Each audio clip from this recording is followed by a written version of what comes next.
Welcome to Through the Glass. I'm very happy today to have Mychal Mills, the co-founder of the K.Y.D.S organization. That's the Conscious Youth Development Service here in Asbury Park. Mychal, thank you for coming on the show. Oh, thank you for having me. It's a blessing to be here. How's your day going? You were telling me a little bit about your day. You were out and about. You hit the beach. You happy that the sun is returning in a nice way? Yes. I've been missing the sun for some time now, and Bailey and I decided to make it a point to get out there, get some sun, see the ocean, and just get all those elements in one. So it's just a beautiful day, absorbing some of the natural setting as well as coming in here and connecting to the human and the technological aspect as well. Yeah, you hadn't been in a recording studio prior, is that correct? No, this is my first time.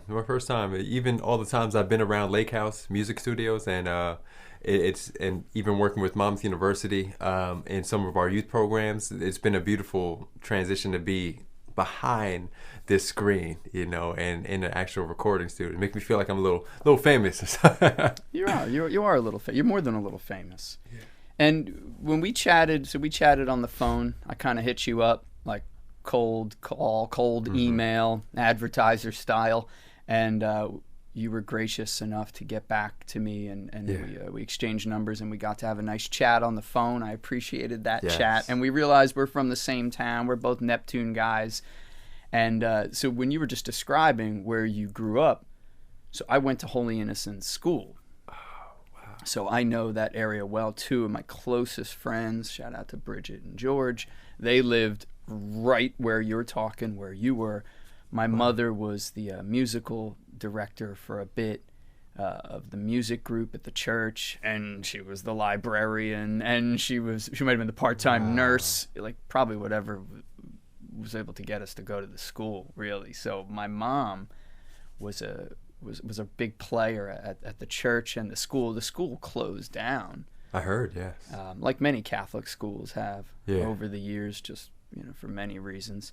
But I love that area. I grew up on the other side of 33, basically same distance, just the other way. Mm-hmm. There was a Welsh Farms dairy on Old Corley's Avenue, right up from the golf course there. Yes. And that's where I grew up. So It's kind of the same distance from 33 as you, except you were on the other side. Exactly. And let me ask you this. Are you familiar with Father Everest? No. Of Holy Innocents. Okay. A little synchronicity. Yeah. I've known him from working at Jersey Shore. When I was working at Jersey Shore, I was also a student at Monmouth University. And the hospital. Yes. Meridian Hackensack now. But I was working there, and I met Father Everest, who was a chaplain over there. Long story short, me as a student, we put together a project, an initiative to go to Uganda. And that's his roots, where he's originally from. And he connected us with some people over there. It was a three-way partnership between Jersey Shore, Hackensack Meridian, Monmouth University, and the diocese and Holy Innocents. And we actually did a mission trip over there in Uganda, which was beautiful. It was beautiful. I know about this because my mother was talking about it, because she's super plugged into the church. She's a lifer. I'm going to throw all my cards out. I left the church a long time ago, folks. So that's why I don't know the latest priest. I probably would not know a priest there since, maybe 1987. But yeah, I remember my mother talking about that trip. Yeah. And that was a partnership between all three of those. And who else from your group went? You were representing who at the point? Did you have the K.Y.D.S group at that point? Not at the time, although those seeds have been planted a long time ago. But originally that group came out of what a student club called SIFE, which was Students in Free Enterprise. It was about a head for business and a heart for the world, about using our business tools to create social change.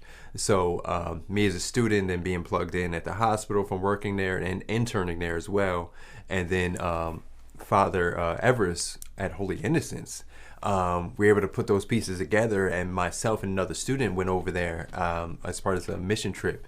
And what we were doing is addressing or providing education for people living with HIV/AIDS, and just simple nutrition education that you can do to help decrease the symptoms. And it's an amazing experience, first and foremost, of just being in another country, being humbled, right? Because I'm enjoying the things I take for granted here, clean water, for example, and going over there and just seeing how much people appreciate just the little things, rainfall, and just appreciate the beauty in each other. And it was definitely a life-changing experience. Even though we went over there to provide something, it seems like I received a lot in return. Is that the first time you had traveled out of the country? First time.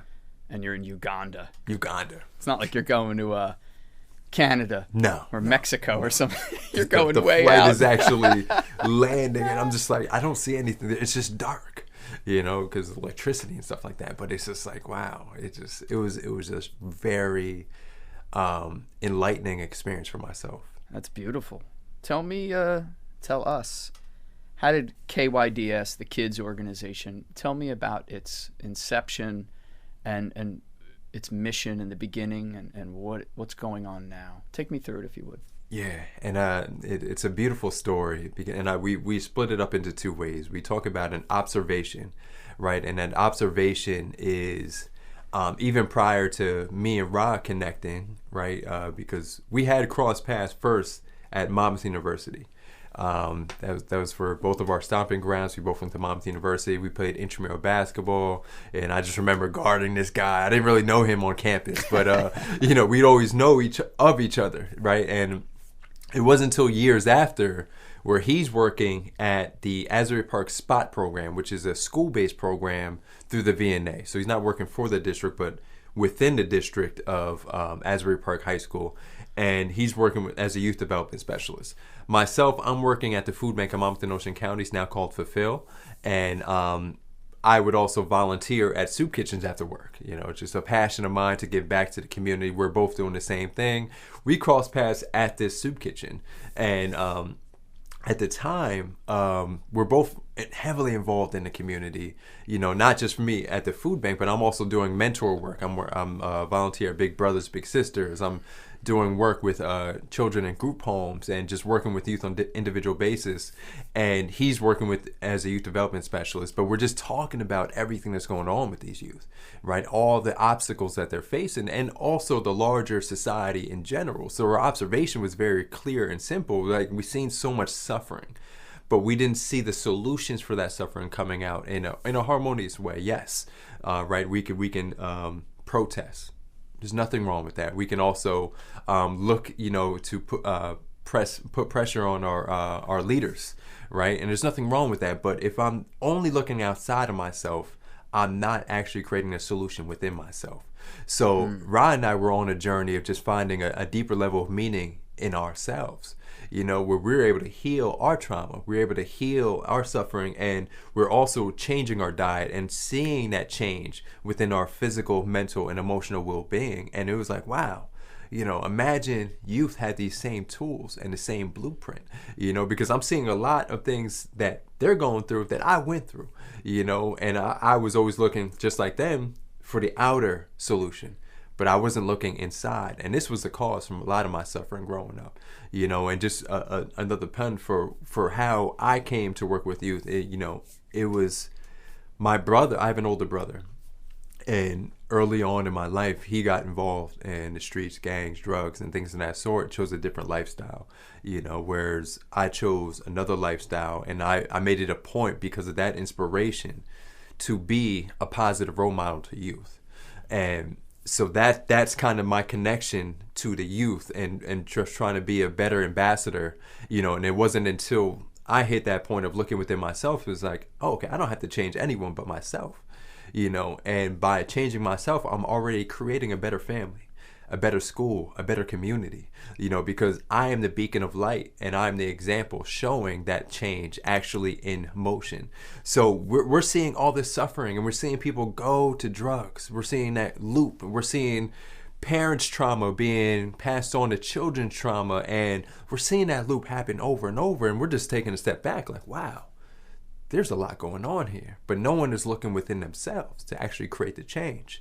So that's the inception and the idea. Me and Rob, we just started talking, we connected, and I had another childhood friend who went to school with me who said, who wanted to get involved but wasn't quite there, but allowed me and Rod to come together and to start to build what we call K.Y.D.S and K.Y.D.S.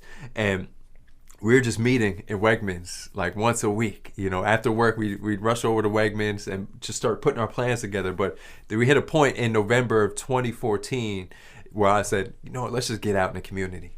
The community needs to see what we're putting together. They need to see this embodiment, this light that we have been able to embody through our own transformation. And so it was that November we planned an open mic 3 weeks later in December.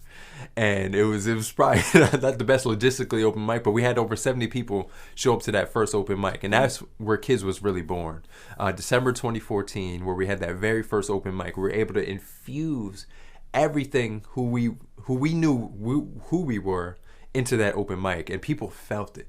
It was much different from any other open mic. It was a soulful experience where people came together for healing, to just share their life stories. Brene Brown talks about the shame. Shame likes to sit in the darkness.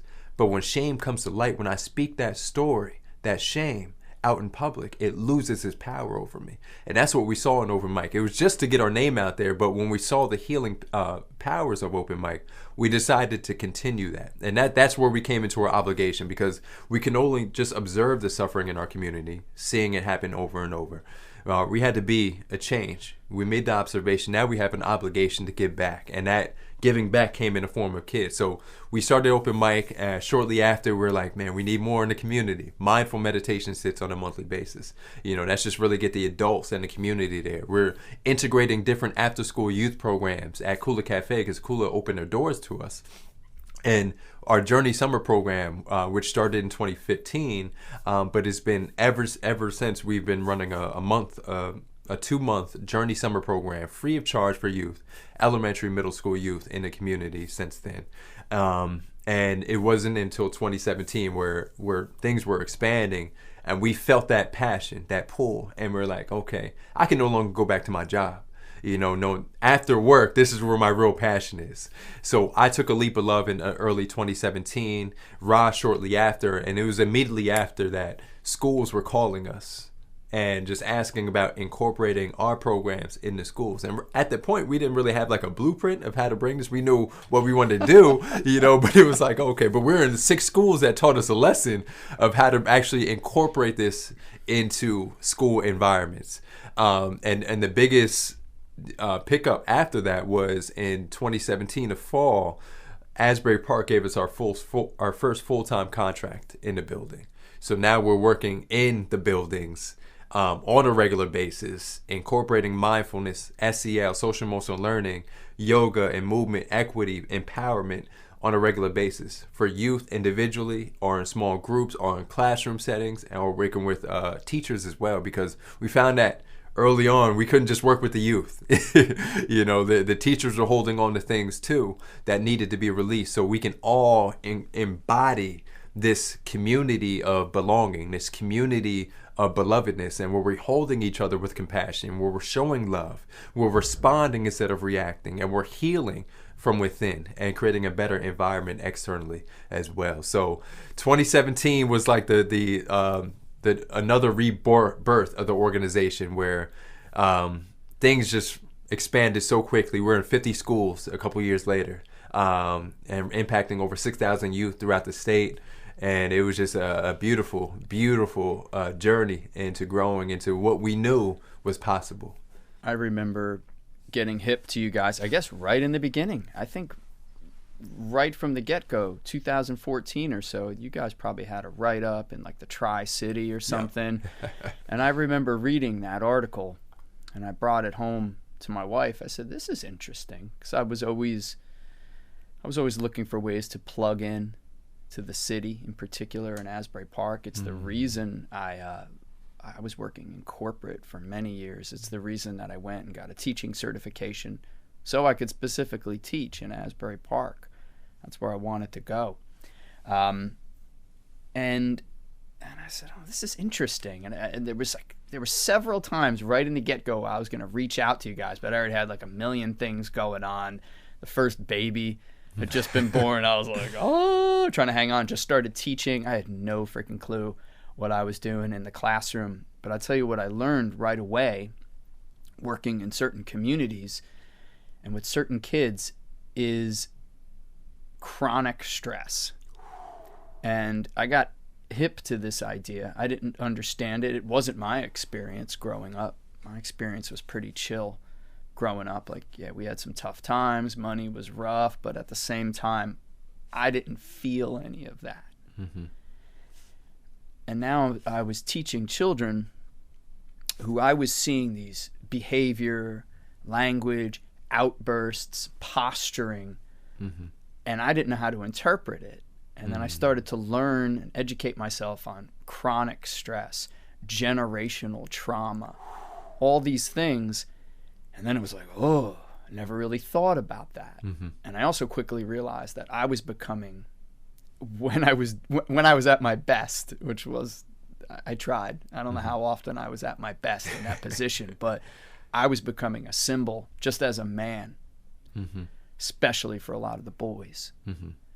Just being a symbol of a man who's just doing his thing, who they could ask questions. We could just be like, hey, let's go for a walk and talk about what's going on. And seeing how many things were missing from these kids' lives and how they did not know how to deal. Yes. And the only symbol for them a lot of times at home was media, Mm-hmm.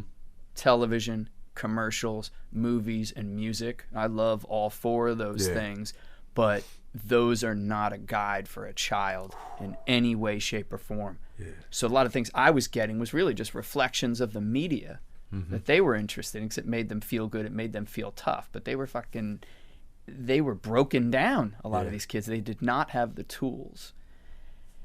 When did you start to heal yourself? You talked about healing yourself first and your own trauma. And if you're not comfortable getting into specifics, that's totally cool. But when did you realize you needed to get yourself in check? Yeah. And it's very powerful what you just said, too. It's like rap, Common has a song, or just often talks about how rap plays the fatherly figure in a lot of these children's homes and communities. Yes. And when you look at the rap lyrics, it's like, okay, this is not the best for your consciousness to actually grow up into a productive individual, into a more aware individual. But for myself, my journey, it was a lifelong journey. We had some dysfunction in our family growing up.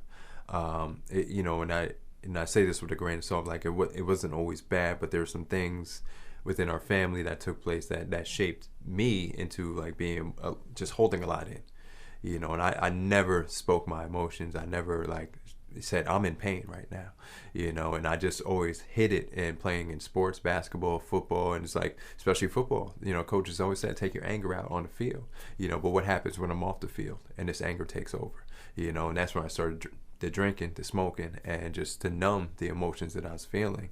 And this was all bottling up until my freshman year of college. I went to Monmouth University my freshman year. I was deeply depressed.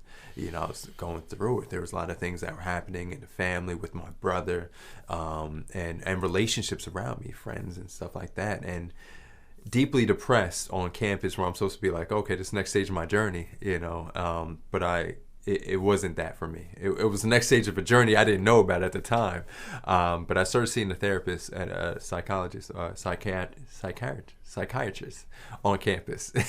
And it was just beautiful for me to actually speak out the pain. I remember speaking about Brene Brown earlier, just speaking all those things, all that shame, and bringing it to light. And it actually, I'm not discounting the advice, but I wanted to get away. And at the time, the therapist said, it might not be a bad idea for you just to get away and have a fresh new start. And I actually moved to Maryland. That was supposed to be my sophomore year of college. And I transferred to another university, Salisbury University down there. And I quickly found out, wherever you go, there you are. Depression came right with me. I was like, I didn't leave this in Neptune, but it was right there with me. And I needed that. I needed to sit with that alone for me to realize I am the cause of this suffering, because a lot of my depression was self-inflicted. Yes, there's things that happen, but those things happen and I can either react or respond. I know that now. But then I was just holding it in. How much was I holding in? And during that experience down in Maryland, I actually developed illness. And this was the universe saying, you're out of alignment. It's time to come back into balance. And the illness, coincidentally, was eye issues. So I started having vision issues where I had blurred vision randomly, or double vision, mainly when I was playing sports. So you took away something I couldn't run to again when I'm feeling depressed and I need that outlet. So that happened, and I came back to Jersey mainly because of that medical issue and to get testing on it. So I went through a year-long process of testing to find out what it was. A lot of neurologists, a lot of different specialists, a lot of different tests, from spinal taps to MRIs and all these other different nerve tests. And what they concluded was, they couldn't conclusively say I had MS, but they concluded that I had CIS, which is a clinically isolated syndrome, which is like the beginning stages of MS. So I'm up at Robert Wood, and the doctor's talking to me about my options, and I'm just like, wow. I'm just like, man, this I'm just about to turn 21. I'm supposed to, be happy. I'm supposed to enter that stage of my life in a new way. But during that time, I went through a transformation. Whereas when he was saying, you may not ever play basketball again, or you might not be able to be on a dance floor again, and just prescribing that medication. I took the medication maybe all of 2 or 3 weeks, and I put it aside. I said, I'm not living like this, and what effect was it having on you? That effect of that medication, it disabled me for 24 hours after. So I had to take it during the weekend because I couldn't take it during the week. But I had to self-inject myself with a needle. And after that, I would have fever, cold sweats, my body ache, and everything. I was almost immobile, and just all I could do was lay in bed for 24 hours after. And I'm just like, wow. And again, I'm about to turn 21. I'm a young man. I grew up playing basketball. I have so many hopes and dreams of what I can be in this world. And it actually ignited a fire in me. So I came back. I was already back here. I came back to Monmouth University. I started going in on my studies to get my GPA back up. My GPA fell freshman year because I just stopped going. I had a depression. I stopped going to classes. Forget failing. I had incompletes on my transcript. And I came back with a new sense of urgency. And that sense of urgency led me to being president of 3-4 clubs, running clubs, and stepping up on campus. Had a radio show on campus, so I know a little bit about the technology, and I was doing a lot in the community. I started volunteering for Big Brothers Big Sisters. I was volunteering and now a board member at a soup kitchen, Meal at Noon in Long Branch, and I was just doing anything and everything out of that spirit, of like, okay, if there's no tomorrow, who would I be today? And that's where the Uganda initiative was born too, because I'm like, man, I have dreams of global healing, so that spurred and ignited something in me that I'll never forget, because I was just grinding all the while I'm working full time, 2-3 jobs, I'm working full time. I'm bouncing at bars, going back to campus and doing it all over again, while also maintaining responsibilities of these clubs and my community initiatives. And I'm just giving it all I can, because that's where I felt, I felt like there was no tomorrow and I had to live today. So I finished my undergrad. I got my GPA up to like a 4.4, 4.5, and I was like proud of that, because I was like Dean's List ever since I got back. And I went straight to my master's, that did my MBA. And then it wasn't after things started settling down where I started sitting with myself. It's like, okay, you did a lot, Mike, but who is Mike? And I'm asking myself these questions, and I'm thinking about going back for another degree. I need more stimulus, right? But that's when I started looking within myself. And when I started looking within myself, I said, oh yes, I'm giving a lot, but I'm giving from an empty space. So let's start to look within myself. I started questioning things. I started learning more about myself, using the breath, mindfulness, meditation, simple things. I'm talking like 5 minutes. That was transformational for me at the time, and it wasn't until I found that where I found, wow, when I go to a soup kitchen, this is what it's like to give, not just a plate, but give from a space of love, and really like a whole self, and just really refilling my well when I need to, and also giving back from a full space. Because there's a lot of people doing beautiful work. Sometimes we're doing it from an empty space, and we have to come back home to our space. So that's kind of like the ignition that really dived into even my mentoring with youth. I'm like, wow, I'm not the mentor, I'm not the mentee. I'm just here showing the youth their greatness, reflecting that back to them. And that's a powerful transformation, because it transformed everything I was a part of. And then that's where, the universe, it's always going to give you opportunities when you're aligned. That's where I'm reconnecting with Ra, at the soup kitchen. And then I'll have these other conversations with other individuals. I'm like, okay, here it is. Here it is. And at this time, how was the neurological issues? Have they dissipated at this point where we are in your life, or were you managing them, or was your mindset of a place where it was handling it? Yeah. So one thing I didn't mention, it was during that time, especially the neurological issues, I started cleaning up my diet heavily. I started fasting, juicing, and just because we were always a fast family where we ate fast food, and we just ate to get it down. It wasn't ever like enjoying the food. So it was like, now I'm like learning, oh man, these different types of greens. It's not just greens, it's not just a salad. There's other things in that salad and nutrition that makes it whole. And when I started changing that, my symptoms slowly, like I haven't had a symptom since.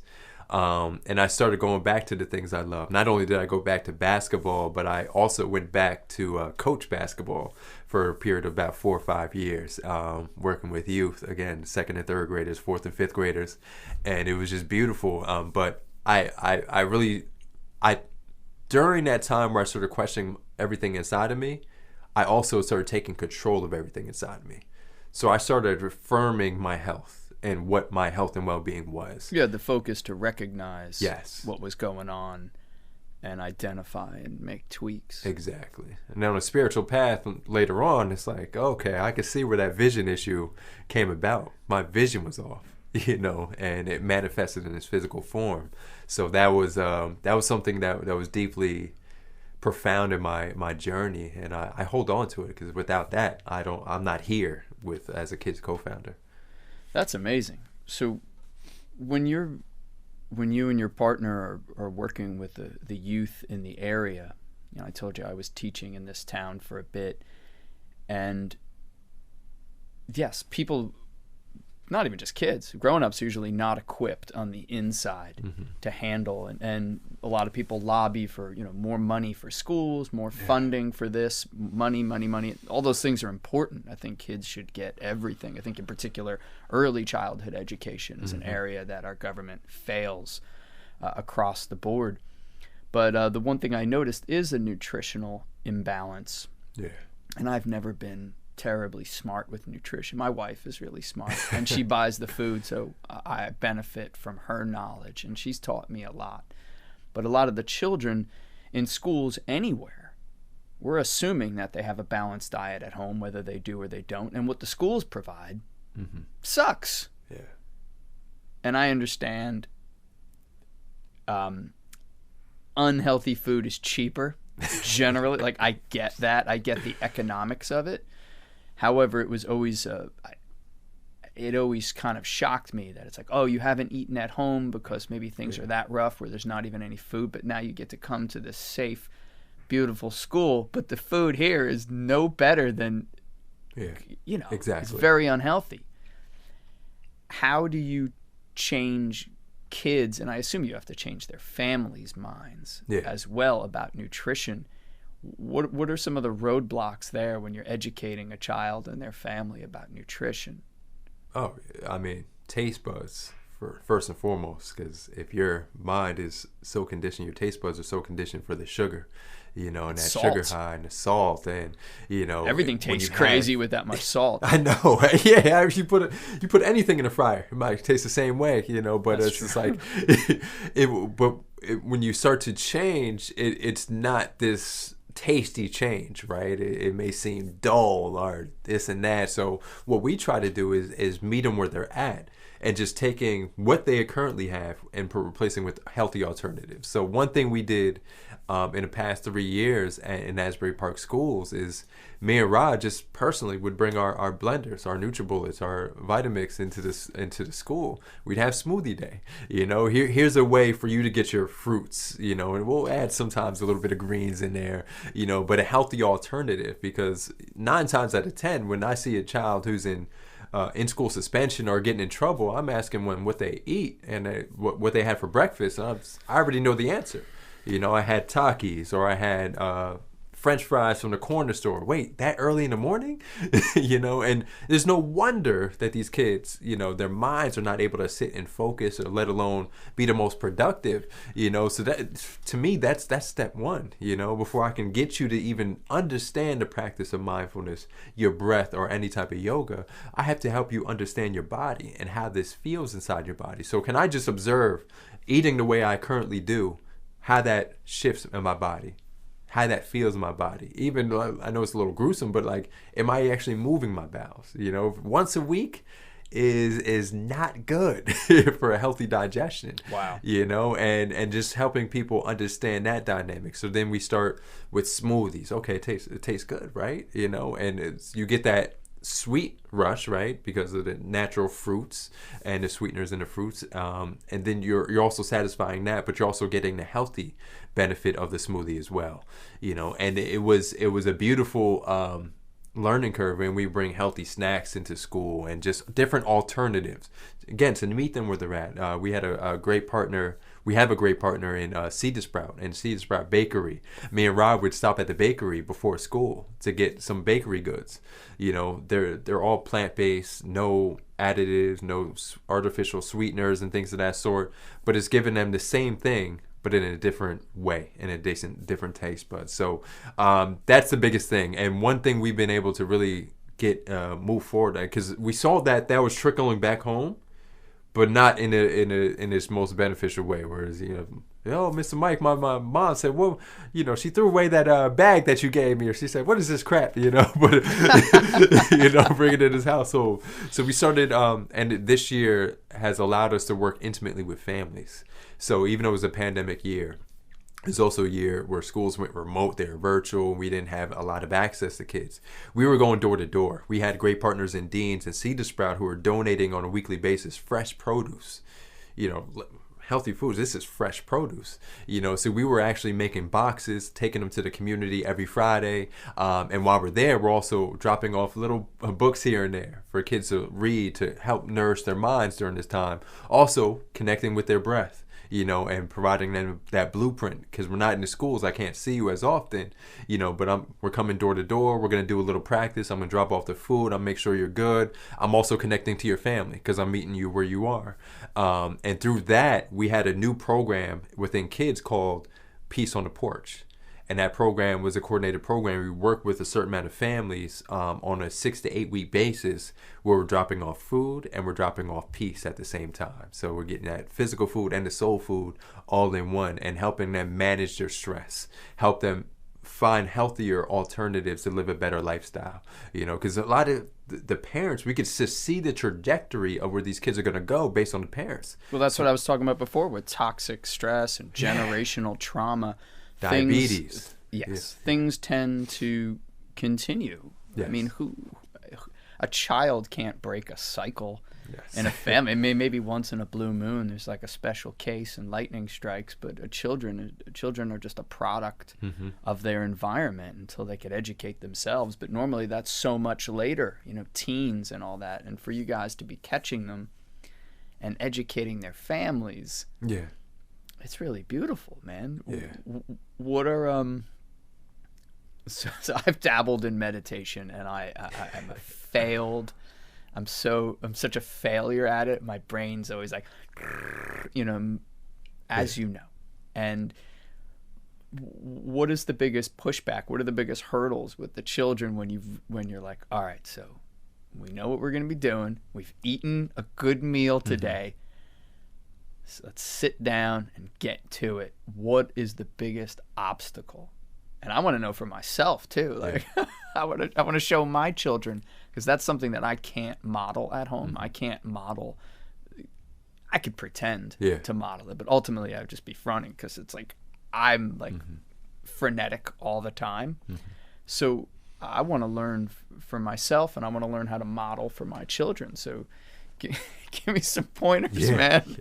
I think the biggest thing, and what we experienced going into schools, was that meditation is an overused word, and it comes with different ideas of what that looks like, and it doesn't always have to be that. So what we've been able to do, and what we do, is we bring more mindfulness in the mix. Just be present with whatever's happening. We're having a conversation. You're connected to conversation. That could be your meditation, right? And this is the meditation in motion, right? So when I'm practicing mindfulness, when I'm walking out of here, I know I'm walking out of here. When I'm brushing my teeth, I know I'm brushing my teeth. Can I just start there? Can I just listen to the natural sounds outside of me? And that's what we do in the school-based programs. We bring more of that focus because it's sharpening their focus, their self-awareness, but it's also not in a very burdensome way where it's like, oh, I'm gonna have to sit silently for 5-10 minutes and just follow my breath. That's hard, right? And in mindfulness, we don't get angry with the distracted brain. We welcome it. I see the mind. I see where you're going. You're going from branch to branch, from thought to thought. That's the monkey mind. But can I just observe? And then you're just observing the thoughts instead of judging the thoughts, right? So that's something we start with the groundwork, right? And some people I know, they're not auditory, they're not visual, they don't want to sit still. You're kinesthetic, let's move our bodies, but just notice what's happening as you move your body. So when we reach our arms up, notice what that feels like, right? Can I keep all my awareness inside within the motion? So then you're just adding different practices. One of my favorite practices is sound, because we're always listening to sound. That's why I connect to sound healing, sound energy, but we're always listening to sound. So when I bring my sound bowls, they love it, because it's just easy as us putting on our headphones or just listening to the sound, and we're just letting that be the practice. Again, I don't have to have this crazy posture, sitting in lotus and, following my breath, which is useful. We can do that, but let me help you sharpen your awareness so you can get to that point. So it's all about sharpening the focus until we get to a point where we can sit still maybe 5 minutes, right? But let me meet you where you're at. There's nothing wrong with a mind that has so many things in it. That's a lot of opportunities to work on mindfulness. So that's the practice we initially bring into the schools. What is what are the sound bowls? Tell us. I've been to some events with sound bowls, and it's pretty amazing, some of the frequencies that they could hit inside of you. But what's going on? What's going on with sound bowls? Educate the people. Sound bowls. Sound bowls give off a vibration we call sound.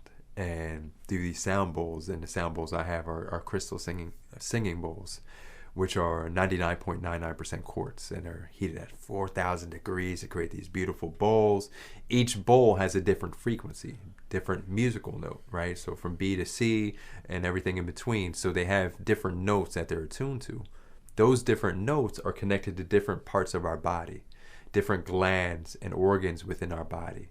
And it's meant to bring balance, not just to the organ, but the energetic field. So if I know my heart is out of balance, it's not just my physical heart that may be out of balance, but I might have some anger, some emotion that's stuck in my heart that is out of balance. So that sound frequency is helping clear that energy, because that energy has a vibration, and that vibration is out of harmony, right? It's almost like you were talking about tuning the guitar earlier.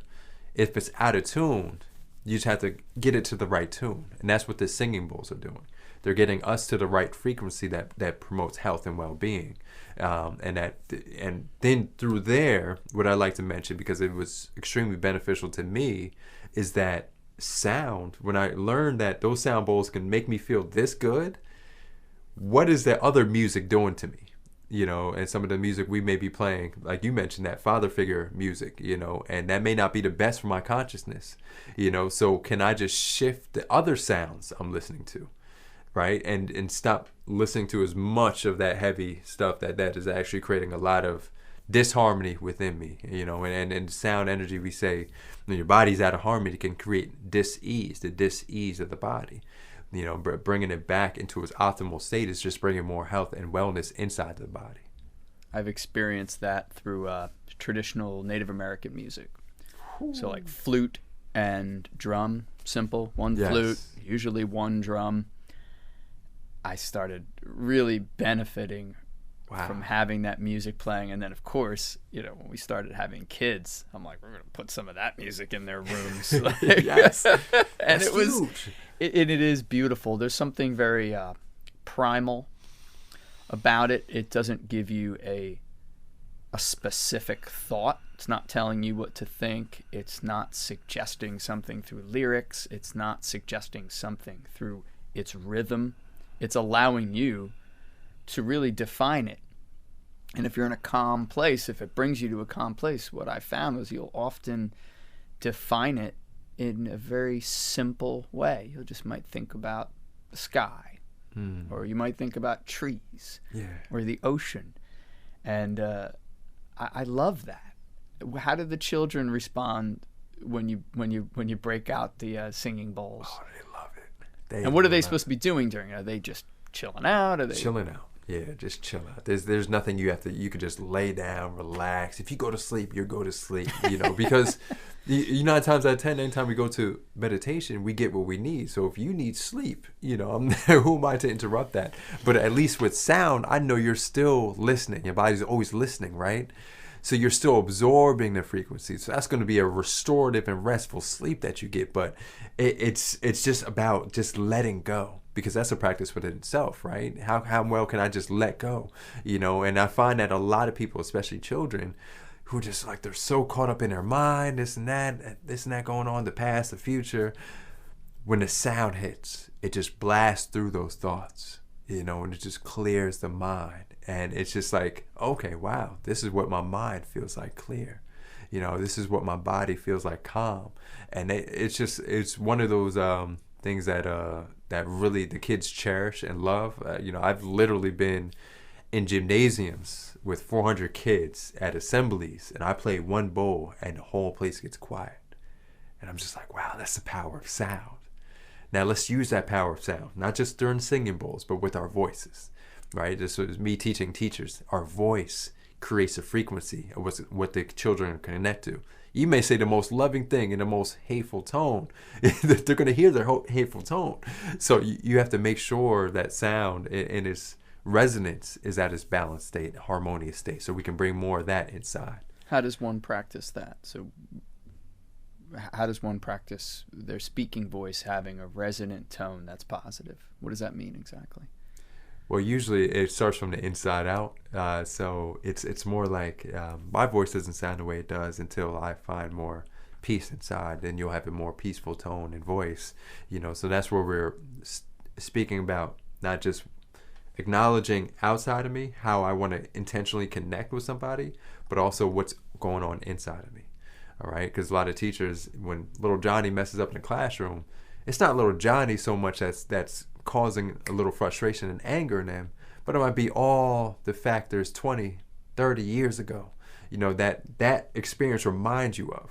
So let's go back to there, heal that space, because then it's going to transform all the little Johnnies that you come across, and all those different experiences that are bringing up, igniting something from the past that we're bringing to the present. So it's, my first step would be to gain more balance inside, and then you'll naturally see that radiate outside. It's a tough gig. Teaching is a tough gig. I didn't think it wouldn't be when I became a classroom teacher, but I severely underestimated just how challenging it is, to have 25, 30 souls in front of you, each one of them going through their own thing. And then, and especially as a novice teacher at the time, I'm just like, all right, here's what I need to teach them. This is what they need to be able to do at the end of the class. And it was just like, at first, it really was a recipe for disaster because I was not in tune with myself. I was not in tune with the kids in the slightest bit. I was trying to be in tune with what the curriculum was suggesting I teach. It was tough, man. It really wasn't until, and it took a while. It took some time, but that is a tough job. Classroom teachers out there, that is one of the toughest jobs on planet Earth.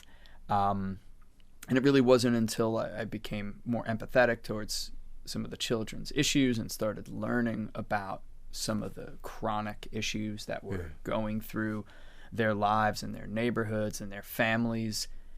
That it was transformative. I don't think I ever was a great teacher, but it really helped me to become better. I think if I stayed on that path, I think I could have gotten there. But it was funny because you don't think that learning about the subject in front of you, you're just thinking about the subject you're trying to teach, and you're trying to put this thing on someone.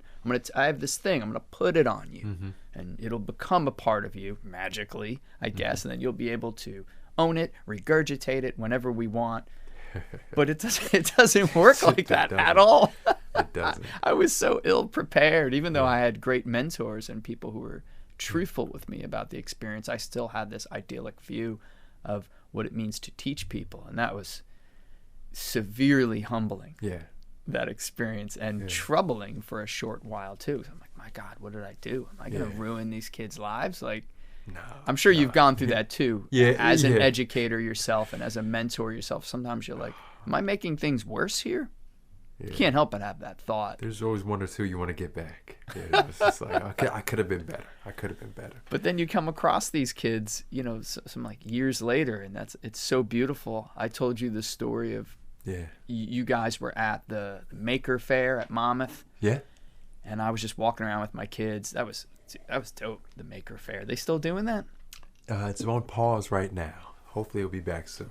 Great event, just inventors, organizations. They had like the Rubik's Cube whiz kids there. They had all sorts of stuff, and I just wanted to bring my kids there just so they could see what people are doing in the world. Like, making things is probably as cool as it gets.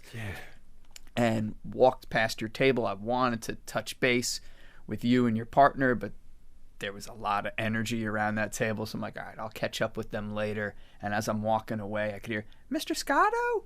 Mr. Scotto? I'm like, who's this? And it was one of the kids from the school who I didn't even teach. She was in a younger grade, maybe like second or third grade. I taught middle school. She's like, you don't know me, but I know you, and at the school. And I was just like, oh man, this is really beautiful. And that wasn't even that direct of a connection. But you don't realize how much of a symbol you are for children.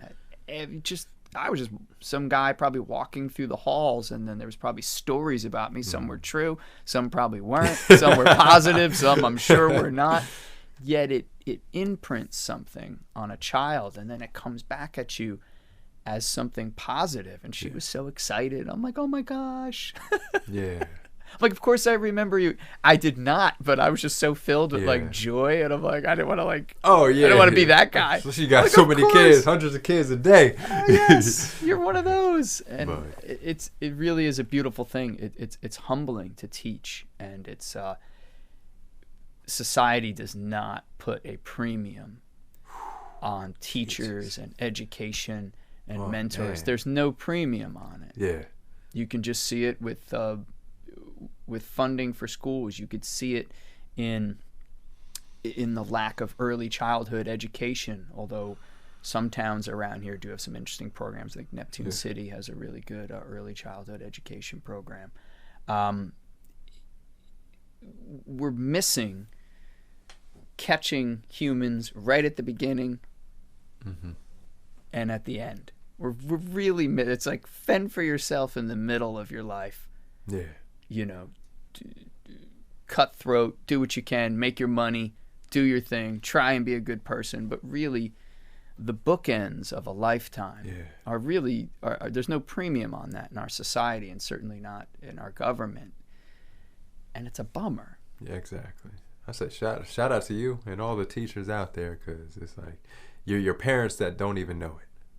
Spending 8 years in the school building, you know, and you being the example that they see on a regular basis, that is the best teaching there It was is. a tough responsibility, and I don't want to take any credit right now because I am not a classroom teacher anymore. Although, you know, who knows? I might go back. I still have my certification. I could There do you it. go. I could There do you it. go. A little spark. But it's a tough gig. Yeah. And I realized I'm not teaching writing. I'm teaching thinking. I'm teaching conflict resolution. Exactly. In the classroom, I'm teaching mindfulness the best I can. Mm-hmm. And ultimately, I was a symbol of a dad for a lot of kids. Yeah. Because I didn't realize, you know, their dad was their music. Mm-hmm. Yeah. Their dad was Video an games. action movie and video games. Yeah. And that was a heavy responsibility. Like I at first, it kind of shook me. I was like, I don't know if I could be that guy for these people. I don't even know if I could be that for myself right now. But it's beautiful. Yeah. It's beautiful. Exactly. It's really one of the best parts of being a mentor and being an educator, because then people will want to work harder. They will want to improve themselves almost for you in a way. And that's when it gets real heavy. Yeah. Oh man, I'm like going off on a tangent here. No, it's beautiful though. But it's like you look at the ripple effect of all the kids that you're teaching. You, like you said earlier, it may not be this year, and years later, these kids coming up to you, but they won't remember what you said. They won't remember what you did, but they'll remember how you made them feel. You know, and that's the true essence of like teaching. It's like, okay, can I teach you through my own energy and embodiment and connect to that space? But like this, just the presence of you and your face and like your name and what that represents is like a powerful teaching within itself.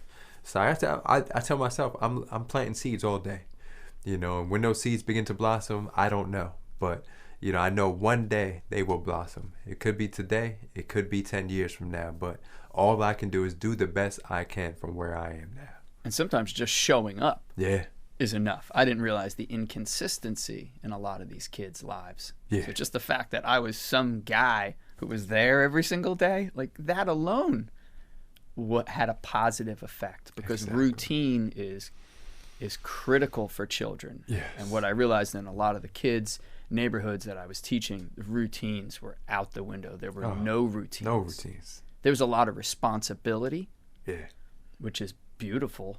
You know, the fact that some of these kids, the work they were doing in the household, the work they were doing in the neighborhood, taking care of other people's kids. I was like, whoa, that's heavy. It's heavy. I was so impressed by the amount of work that they were doing, but there was no structure or routine. So there was a base level that was missing. Yeah. Go imagine right now when it's like, oh, no structure, routine, but I'm home all day with no structure and routine. It's like, how am I supposed to learn in the most effective way? But how do you get the kids, how do you get them out of their day-to-day routine and into your program? So like maybe we could just like geek out a little bit about marketing, and you can kind of like sell the program a little bit here too. What's a way to get the word out locally? What are you doing, and what else can you do? Yeah. So I mean, the baseline is we're always going to have a couple of kids who gotta like get it right off the bat. You know, the kids who are always going to stick with us. We have a few, like quite a few actually, you know, who've been with us for years, you know, 4 or 5 years, and will be with us forever. You know, they're always going to show up, you know, and they're like Mr. Consistent in our program. But then for the others, it's like, how can I incentivize you to come here? You know, can I provide free food, a gift card, something like that, you know, just to get you in the door? Because I know once you're here, you know, and you feel the energy, you will come back, you will return, you know. But how do I get you here on a regular basis? And how do I get you, you know, in today's day and age, it's a year of the pandemic and the shutdown, you know, how do I get you out of the house, you know, or on this virtual program? Because I know like even the virtual is not always the best space, because I know you're playing 1,000 video games, watching movies, just like having no structure or routine. So it's tough, especially with school, because like with my kids, they're in virtual school, and then like, you know, normally we'll allow them to play a little bit of video games or be online, but I'm like, damn, you've been online all day with school. So it's just like, it's kind of like a crushing amount of time to have your energy pointed at a screen. Exactly. It's tough. And you have someone in your household who's monitoring that. So you can only imagine, like the kids used to teach, like no one's monitoring that. That's right. Screen time. It's like I talked to one kid. He answered my IG live call, and I'm like, wait. Is that your teacher in the background? He's like, yeah. It's like, you gonna answer the phone during class? And then I'm like, then I heard something else. I was like, wait, you playing video games too? You're talking to me on the underestimate phone. Kids, but multitasking. Yeah. I did a PD, personal development day for Asbury a couple weeks ago. And we had a great talk. We always enter the conversation with one rose and one thorn. And the teacher said, in one rose, and all the teachers agreed to this, is the kids are actually getting to learn technology. This 21st century skill that's really underrepresented in like Asbury Parks, of like kids actually knowing technology and being able to operate technology in an efficient way. Whereas like these kids they're forced now to learn about technology by having to use it for school. Yeah. So it was amazing, and I was like, yeah, how can we use that as a tool? Because this was the thing that we told kids to stay away from for so many years. And it's like, oh, okay, so funny. Stay on it. It's like, Mike, you told me not to go on technology. Like, that's why I come to your class. So I was like, well, you got me. But this is a tool for us to connect. Man, what you talked about poetry readings before. Yeah. Are you still doing the poetry readings, and what do people discover about themselves when they start tapping into poetry? I was introduced to poetry at a young age. I didn't start writing my own probably until college, and I found that I was able to tap pretty deep into myself and discover all the things that were stressing me out and making me upset.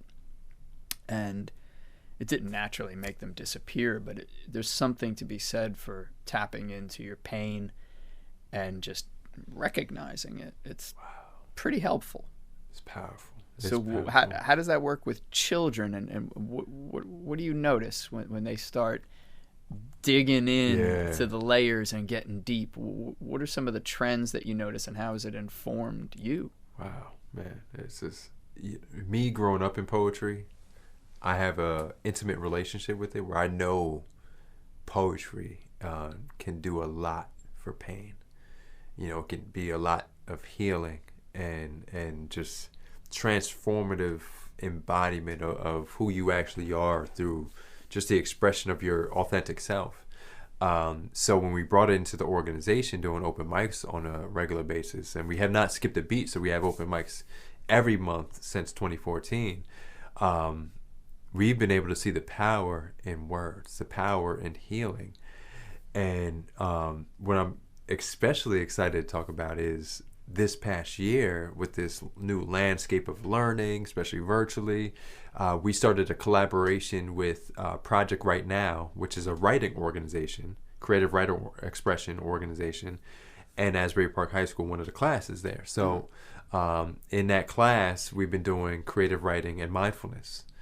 And it's just a powerful integration of both, but I wasn't prepared. And you see it in some of these movies, like these freedom writers and stuff like that, but like I wasn't prepared to be blown away by the way, like, cause you never know if the kids are listening, first and foremost. The screens are off. That's so true. There's no response. Every once in a while you get something in the chat, you never know. But ever since we started that, I've been blown away by the amount of feedback, even in the chat, of like what they took away from that session that day. And even, when we got to the end of that class in December and the kids started sharing, they didn't turn their camera on, but they turned their audio on. And I'm like, wow. And I was like, wow, everything you're going through, everything you've experienced. And I'm just like, wow, they make movies out of your stories, and it's just like, wow, this is so powerful and vulnerable. And for them, they've expressed how healing it was. How long have you been holding on to that? Where now you're able to express that in a safe setting, a brave setting, brave space, or we call it, where you're able to express that and be held and loved, right? No matter what you express. And then other students jumping in saying, man, I feel you. I've been through the same thing. Once someone breaks the seal, because, kids and adults too, we're self-conscious. Yeah. Nobody wants to be the first one getting up, reading. But usually once someone does it, what are some of the common themes you see in the children? Like top 2 or 3 themes that they're tapping into? Yeah, a lot of pain, but that pain coming out in the violence of Asbury Park, you know, and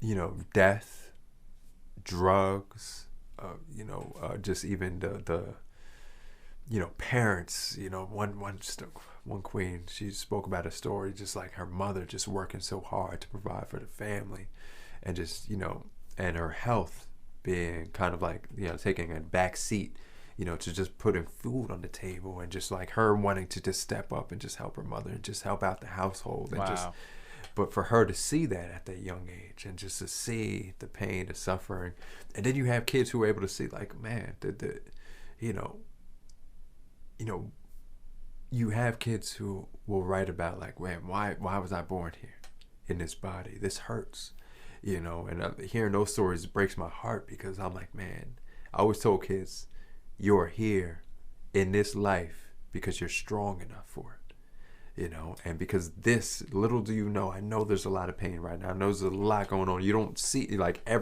you know, you live in a community where everyone's the same and experiencing the same pain. You look out, where do you see the light? And you're going to be that light in the community. You know, this is going to be your ignite, your spark into being the best version of you that you can be. This pain is just going to be an alchemy for how much you can go, how far you can go in life.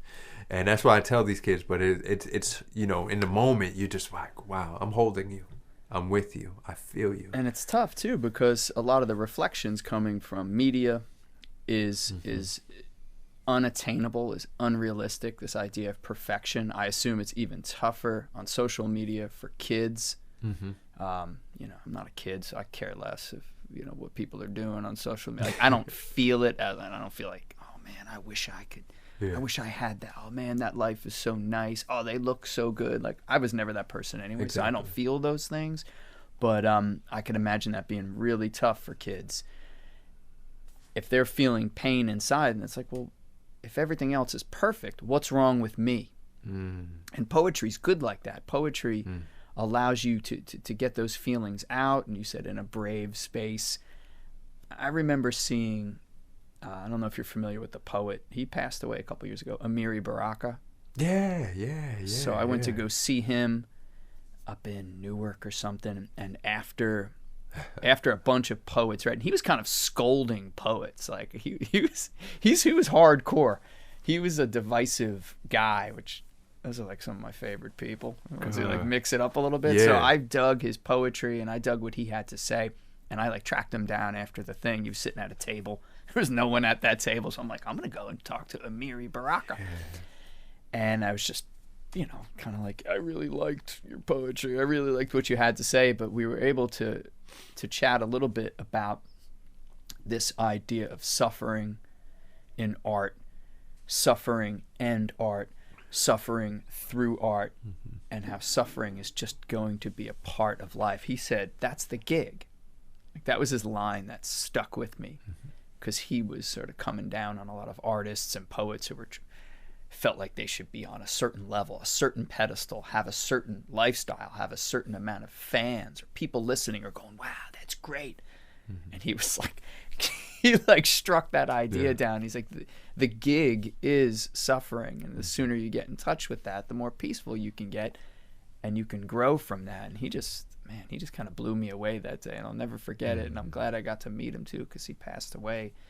And I've got a few of his books now. Maybe I should reread some of them if anyone's interested. Amiri Baraka, great poet, a Jersey guy too. So Raj Baraka, you know, father. So amazing, beautiful. What's next for you?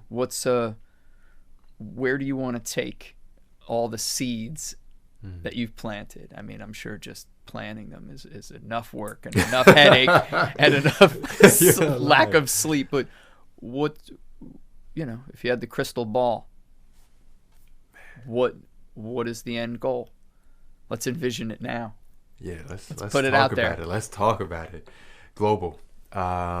kids, our platform is global, and not global in the sense where me and Rod are just, on airplanes all over the world, but the tools that we've put together, because we've pulled from so many different walks of life, different spiritualities, and different curriculums, best practices, and infused it in this space. And if it has some benefit, I want it to be anywhere where it's needed in the world. And we've been able to take this opportunity last March and just really bring together our virtual offerings and start to offer virtual trainings for educators.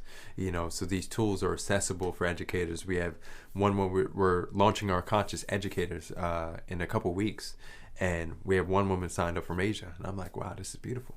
And I don't know what's going to happen after the training and where she's going to take her work of what she learned from this training into, but I know it's a ripple effect.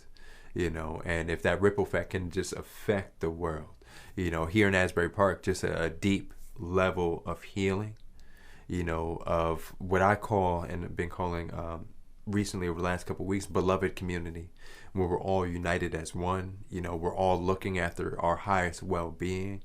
We're lifting each other up from suffering. We're not knocking each other down. We're not questioning, why did so-and-so do this? We're questioning, what happened to that person where they did this? What did they go through? I don't care if it's a child or adult, but we all have been through some things. But in that beloved community, we're all holding each other. We're lifting each other up. The businesses are a reflection of the community. The community is a reflection of the business, and we're collaborating and co-creating this harmony.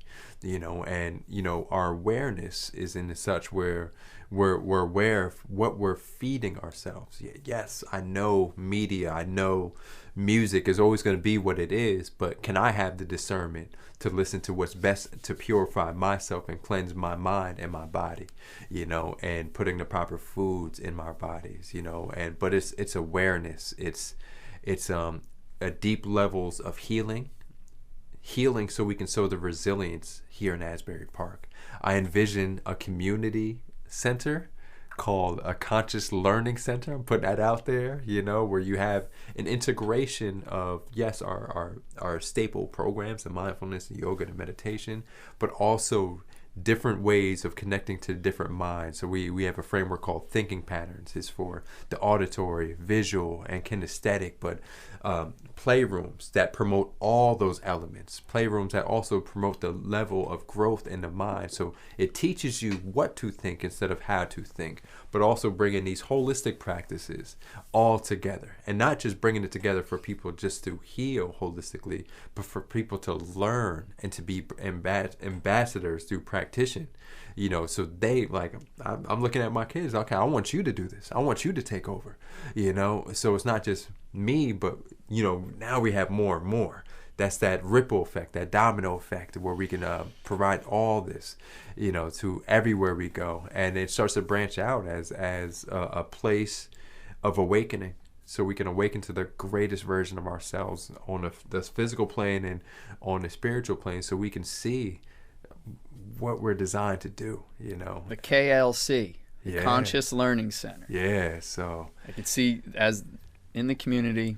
And beautiful building. It's got everything in it. We're putting it out there. Yeah, and another manifestation has been coming full force is like university settings.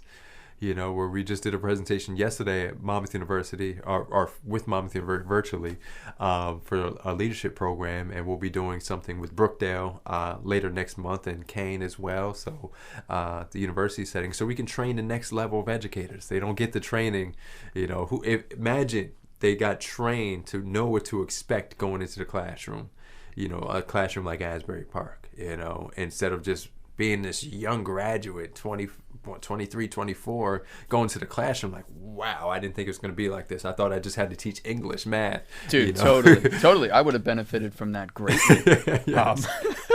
We all can. A little clue would have gone a long way. Yes. Yeah, I hear you on that. I don't see any reason why. I mean, the work you're doing, it seems like it's taking a heavy root, and why that can't go global. I don't think there's any reason for that. And I'll throw this out there. Let's do something at the studio sometime. Let's get your bowls in here. Let's record some bowls like like really record them. Really record and then them. have some of the kids' poetry over that.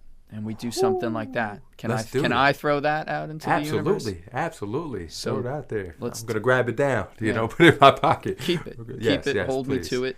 I'm interested in that. So let's do something like that too. I'd love that.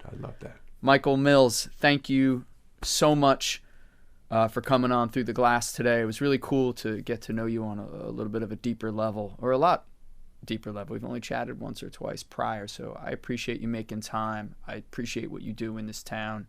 You're a good guy. Thank you, man. Thank you. I'm a reflection of your heart, so thank you, brother, for bringing me on. And it's good to be welcomed by another Mychal. So have a beautiful day. Thank you. All right, you do the same. That's our show. Thanks, everybody.